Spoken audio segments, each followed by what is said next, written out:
కేవలం 45 రోజుల్లో ఈ కూటమి ప్రభుత్వం అధికారంలోకి వచ్చాక శాంతి భద్రతల్ని కంట్రోల్ చేయడంలో ఏ విధంగా ఈ ప్రభుత్వం ఫెయిల్ అయింది అనే విషయం మనం అర్థం చేసుకోవచ్చు. అసలు ఎంత ఘోరంగా రోజుకొక హత్య, రోజుకొక అత్యాచారం, భౌతిక దాడులు, వైఎస్ఆర్ కాంగ్రెస్ పార్టీ కార్యకర్తల మీద, నాయకుల తాలూకా ఆస్తుల మీద దాడులు చేస్తూ ఉన్నారంటే ఈ ప్రభుత్వం ఎంతగా భయపడుతుందో అర్థం చేసుకోవచ్చు. ఎన్నో అలవికాని హామీలు ఇచ్చేశారు, అవి నెరవేర్చడానికి చేత కాక దాని నుంచి తప్పించుకోవడానికి ప్రశ్నించే గొంతుకైన వైఎస్ఆర్ కాంగ్రెస్ పార్టీ గొంతు నొక్కడానికి ఈ విధంగా ప్రయత్నిస్తూ ఉన్నారనేది క్లియర్గా అర్థమవుతూ ఉంది. ఈ రాష్ట్రంలో శాంతి భద్రతలు ఎంత దారుణంగా ఉన్నాయంటే ఆడపిల్లల తల్లిదండ్రులు తమ పిల్లల్ని బయటికి పంపాలంటే భయపడుతూ ఉన్న పరిస్థితి. ఆ రోజు మనం చూసాం, జగన్మోహన్ రెడ్డి గారు ముఖ్యమంత్రిగా ఉన్నప్పుడు పక్క రాష్ట్రంలో ఒక అమ్మాయి మీద అత్యాచారం జరిగితే అలాంటి సంఘటన మన రాష్ట్రంలో జరగకూడదనేసి దిశ చట్టం లాంటివి తీసుకొచ్చారు. దిశ చట్టం కేంద్రంలో పెండింగ్లో ఉన్నా కూడా అందులో ఉన్న అంశాలన్నీ కూడా ఈ రాష్ట్రంలో అమలయ్యేట్టుగా చేశారు. అంత గొప్పగా లా అండ్ ఆర్డర్ కంట్రోల్ చేశారు జగన్మోహన్ రెడ్డి గారు. ఈ రోజు వీళ్ళు అధికారంలోకి వచ్చిన వెంటనే దిశ యాప్ లేదు, దిశ చట్టం లేదు అంటూ దాన్ని నిర్వీర్యం చేయడం వల్ల ఇలాంటి దుర్మార్గులు విజృంభిస్తూ ఇలాంటి అత్యాచారాలు, హత్యలు ఆడపిల్లల మీద చేస్తూ ఉన్న పరిస్థితి మనకు అర్థమవుతుంది. అలాగే ఈ కూటమి ప్రభుత్వం అనేది వాళ్ళ హామీలు నెరవేర్చలేరు కాబట్టి కేవలం 45 రోజుల్లో వాళ్ళు ఒక ఫెయిల్ అయిన గవర్నమెంట్ గా ఉన్నారు కాబట్టి దాని నుంచి ప్రజలను డైవర్ట్ చేయడానికి ఇలాంటి దాడులు చేయడమే కాకుండా ఈ రోజు ఓట్ ఆన్ అకౌంట్ బడ్జెట్ ఈ అసెంబ్లీ సెషన్స్ లో ప్రవేశపెడుతూ ఉన్నారు. అసలు మన ఆంధ్రప్రదేశ్ రాష్ట్రంలో 7 నెలల వరుసగా ఓట్ ఆన్ అకౌంట్ బడ్జెట్ ప్రవేశపెట్టడం ఎక్కడైనా చూసామా?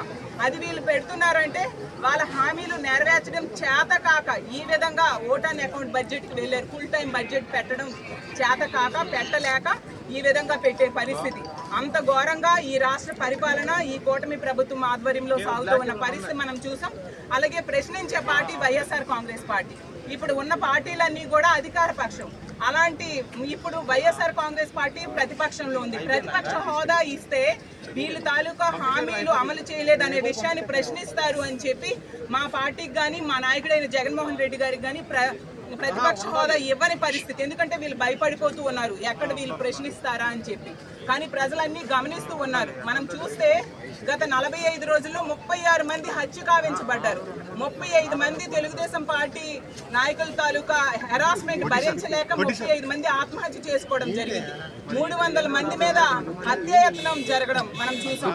ఇన్ని రకాలుగా లా అండ్ ఆర్డర్ చాలా దారుణంగా విష సంస్కృతి క్రియేట్ చేయడానికి, అదేవిధంగా ప్రజల్లో ఒక విషపు బీజాలు నాటడానికి ఇంతకుముందు సీఎంగా ఉండి 2019 నుంచి 24 వరకు సీఎంగా ఉండి ప్రజల చేత చేత్కరించబడి 11 సీట్లకే పరిమితమైన ఒక పులివెందుల ఎమ్మెల్యే జగన్మోహన్ రెడ్డి నిన్న మొన్న చూస్తూ ఉంటే ప్రభుత్వం మీద బురద చల్లడానికి, ప్రజల్లోని ఒక భయాన్ని క్రియేట్ చేయడానికి నంగనాచి కబుర్లు మాట్లాడడం చూస్తూ ఉంటే విడ్డూరం అనిపిస్తుంది. ఎందుకంటే సుమారుగా 2019 నుంచి 24 వరకు కూడా అతను సీఎం అయిన తర్వాత నుంచి కూడా అంబేద్కర్ రాజ్యాంగాన్ని పక్కన పెట్టి రాజారెడ్డి రాజ్యాంగాన్ని ఇంప్లిమెంట్ చేయడానికి పోలీసులను సైతం తన చెప్పు చేతుల్లో ఉంచుకొని ప్రజలందరినీ భయభ్రాంతులను చేసి, ప్రజల మీద హత్యలు చేసి, ప్రజల్లోని ఒక భయానకమైన వాతావరణాన్ని క్రియేట్ చేసి, ఇతగాడు కనుక ముఖ్యమంత్రిగా ఉంటే మేము ఎవరూ కూడా బతకలేము అన్న ప్రజల్లోని ఒక అభిప్రాయం ఏర్పడిందంటే అతను రాజారెడ్డి రాజ్యాంగాన్ని ఎంత క్లియర్గా ఇంప్లిమెంట్ చేస్తాడో మనందరికీ అర్థమవుతుంది. దాని యొక్క పర్యవసానమే చంద్రబాబు నాయుడు గారు లాంటి వాళ్ళు, పవన్ కళ్యాణ్ గారు లాంటి వాళ్ళు, మోడీ గారు లాంటి వాళ్ళు ఈ రాష్ట్రానికి అవసరము, ఈ రాష్ట్ర అభివృద్ధికి అవసరం అనే ఒకే ఒక ఉద్దేశంతో 164 సీట్లు ఎన్డీఏకి ఇచ్చి ప్రజలు ఈరోజు గెలిపించి సీఎం స్థాయిలో మన చంద్రబాబు నాయుడు గారిని, డిప్యూటీ సీఎం స్థాయిలో పవన్ కళ్యాణ్ గారిని కూర్చోబెడితే అది చూసి ఓర్వలేక ఏ రకంగానైనా గవర్నమెంట్ మీద బురద చల్లుదాము, గవర్నమెంట్ని ఇరకాటంలో పెడదాము అని చెప్పి శవ రాజకీయాలన్నవి స్టార్ట్ చేసిన పరిస్థితి చూస్తూ ఉంటే జగన్మోహన్ రెడ్డి, పులివెందుల ఎమ్మెల్యే జగన్మోహన్ రెడ్డి నీకు సిగ్గనిపించట్లేదేమో కానీ ప్రజలందరూ కూడా చూసి సిగ్గుపడుతున్నారు. ఎందుకంటే అసలు ఎందుకు ఓడిపోయాము అన్న దాని గురించి వాళ్ళు చర్చించుకోవడం పక్కన పెట్టండి. ఎందుకు ఓడిపోయారన్న సంగతి వాళ్ళందరికీ కూడా తెలుసు.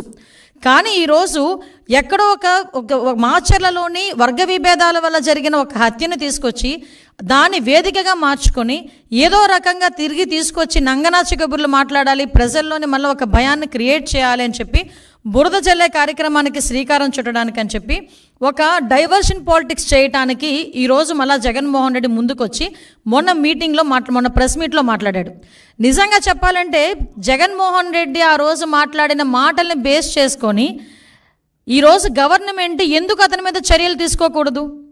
ఎందుకు నేను ఈ మాట మాట్లాడుతున్నానంటే, ఆ రోజు జగన్మోహన్ రెడ్డి మాట్లాడుతూ చాలా ఎలిగేషన్స్ చేశారు. ఆ ఎలిగేషన్స్లో సుమారుగా 36 రాజకీయ హత్యలు జరిగినాయి ఈ 45 రోజుల్లో. దగ్గర 300కి పైగా హత్యాయత్నాలు, 35 ఆత్మహత్యలు అని చెప్పి ఏదో 560 చోట్ల ప్రైవేట్ ఆస్తులను ధ్వంసం చేశారని, రకరకాలైన ఎలిగేషన్స్ అనమాట.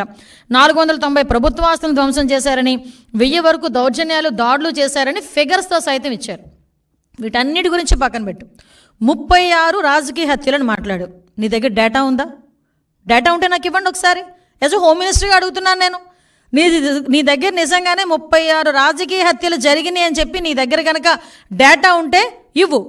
డేటా లేకపోతే ఎందుకు అలా చేసావు? నీ మీద ఎందుకు చర్య తీసుకోకూడదు పులివెందుల ఎమ్మెల్యే జగన్మోహన్ రెడ్డి నీ మీద? ఎస్, ఒకసారి చెప్పాలి. 36 రాజకీయ హత్యలు కాదు, అసలు యాక్చువల్గా రాజకీయ హత్యలు అని చెప్పి ఇతను మాట్లాడుతుంటే రాజకీయ హత్యలు జరిగినవి 4.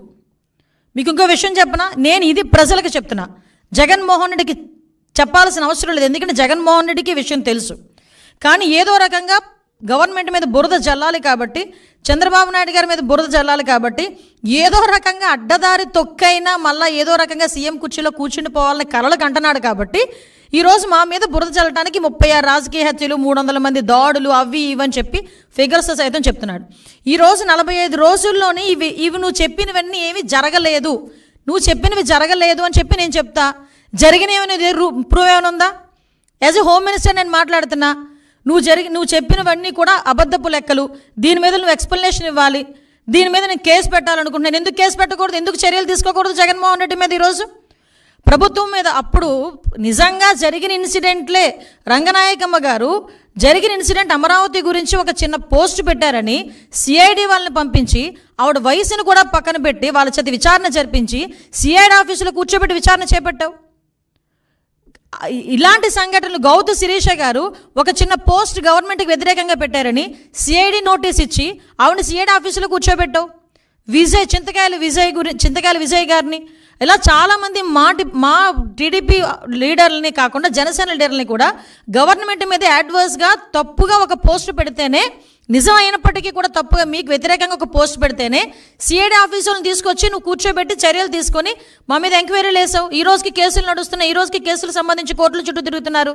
మరి ఇంత డెలిబరేట్గా ఒక శవాన్ని అంటే పలకరించడానికి వెళ్ళి అక్కడ ఏదో హత్య జరిగింది, ఆ కుటుంబాన్ని పరామర్శించడానికి వెళ్ళి పరామర్శించడం మానేసి బయటకు వచ్చి నువ్వు గవర్నమెంట్ మీద ఎలిగేట్ చేసావు. ఎలిగేట్ చేసేటప్పుడు ఎన్ని హత్యలు జరిగినాయి అని ఇలాగని చెప్పి తప్పుడు లెక్కలు నువ్వు ఎందుకు ఆధారాలు చూపించాలి? ఈరోజు నేను చెప్తున్నా, ఒక హోమ్ మినిస్టర్గా ఇక్కడ పొలిటికల్ మర్డర్స్ అనేవి 4 జరిగినాయి. మీకు ఇంకో విషయం చెప్పనండి, ఆ 4 కూడా 3 టీడీపీ వాళ్ళే చచ్చిపోయారు. తెలుసా మీకు? అందులో ఒకడే వైసీపీ వాడు చనిపోయింది. నేను క్రైమ్ నెంబర్తో సైతం ఇస్తా. క్రైమ్ నెంబర్ 137/24, అది దుగ్గిరాల పిఎస్లో 4/6 జూన్ 4వ తారీఖున జరిగింది. చనిపోయింది కాసిం, చంపింది కమల్, వైసీపీ అతను. కావలస్తే మీరు political rivalry, accused to belong to YCP and deceased to TDP due to political rivalry he was killed. The deceased was wearing TDP scarf and moving around which led of alteration. Whatever. అలాంటిది ఇంకొకటి crime number 92/24 Veldurthi 9వ తారీఖున జరిగింది. Deceased TDP M Girinath Chowdary, TDP అతను చనిపోయాడు. సూదేపల్లి రమేష్ ఇతరులు YCP వాళ్ళు accused, అది కూడా political rivalry. Crime number 92/24 Putluru, అక్కడ మాత్రమే ఎరకయ్య అని ఒక వైసీపీ అతను చనిపోయాడు. అక్కడ నరసింహస్వామి అండ్ అదర్స్ టీడీపీ వాళ్ళు ఉన్నారు. Next 4th one 148/24 Rayadurgam PS 9th జరిగింది. ఇది గొల్ల ఆదికేశవులు టీడీపీ ఆయన్ని చంపేశారు. ఎవరు? వైసీపీ వాళ్ళు, కేశవరెడ్డి అండ్ అదర్స్. ఇవన్నీ కూడా పొలిటికల్ మర్డర్స్ జరిగినవి 4. ఆ 4లో 3 చనిపోయింది టీడీపీ వాళ్ళు. ఈరోజు నువ్వు ఏ మొహం పెట్టుకొని 36 హత్యలు, పొలిటికల్ హత్యలు జరిగినాయని చెప్పి ప్రజలను భయభ్రాంతులు చేయడానికి సిద్ధపడుతున్నావు? ఇంకా నీ మాటలు నమ్మేస్తారని అనుకుంటున్నావా జగన్మోహన్ రెడ్డి, పులివెందుల ఎమ్మెల్యే?